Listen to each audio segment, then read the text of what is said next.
Let's decorate a pumpkin using the StarCraft Solo in 60 seconds or less. You can also do this project just as easily with a silhouette or a Cricut, and the cut file is linked in my bio for free.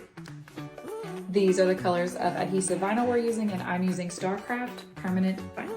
For this project, you will also need a cutting machine of some kind, scissors, a weeding tool, and of course, a pumpkin. We'll be using this pumpkin, even though it's tiny, because it's the one that my son insisted we purchase.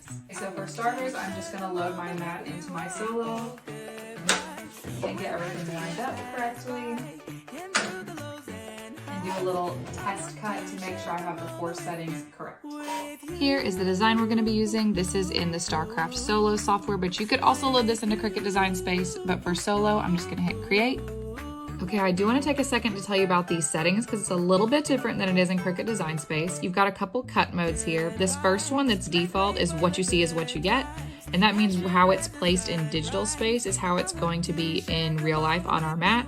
But we're actually going to cut this without a mat, so I'm going to use the origin point setting. We don't need to mirror because this is just adhesive vinyl. And then I'm making sure that my force and my speed are set to the settings we used for our test cut, which they are. So now I'm just going to go up here to cut by color because I want to cut each color as separate jobs. And then I can hit create. Okay, I've loaded my vinyl in, so now I'm just gonna set the vinyl almost to the front here and set my blade in the bottom right-hand corner of my vinyl before I hit cut. And now we just hit cut. Now we're gonna unload. Now I'm gonna use this lever on the back to open up my pin trollers and load in the gold vinyl. Now that it's placed where I want it, I'm gonna close the pin troller by lifting up the lever.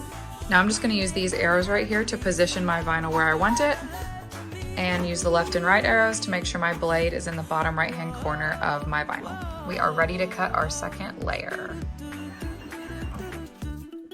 I'm actually not even going to weed this vinyl in the traditional way because these pieces are big enough that I can just peel them up like a little sticker and put them directly on my pumpkin where I want them.